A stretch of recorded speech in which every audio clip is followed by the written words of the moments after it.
31 तारखेच्या आत सर्व शेतकऱ्यांना कर्ज भरायला सांगितलेलं आहे.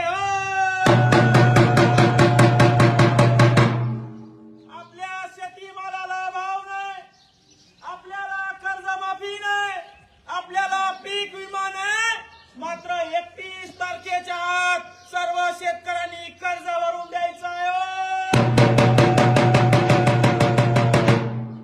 आपल्याला निवडणुकीत सांगण्यात आलं तुमची कर्जमाफी करू, तुम्हाला 1 रुपयामध्ये पीक विमा देऊ, मात्र पीक विमा दिला नाही, कर्जमाफी दिली नाही, मात्र 31 तारखेच्या आत पूर्ण कर्ज भरून याच सांगितलं. तंटामुक्ती इकडे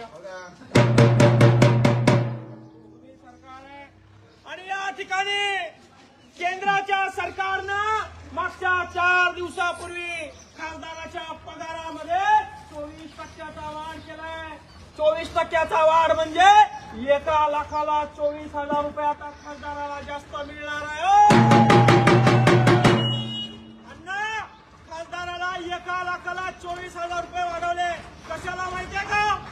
कशाला म्हणा? आता शेतकरी एखादा कर्जमाफी करून आत्महत्या केला, आता शेतकरी एखादा कर्जमाफी करून आत्महत्या केला, हा खासदार येणार, ताफा घेऊन येणार, त्या शेतकऱ्याच्या थडग्यापासून येऊन उभा राहणार आणि भावपूर्ण श्रद्धांजली देणार आणि शेतकऱ्याच्या टळूवरचं लोणी खाणार. त्यासाठी खासदारांना 24,000 रुपये पगार वाढून आणि पगार कसा वाढवला तात्या? या वर्षी निर्णय घेतलाय 4 दिवसापूर्वी. आणि पगार कधीपासून वाढवणार आहे माहितीये का?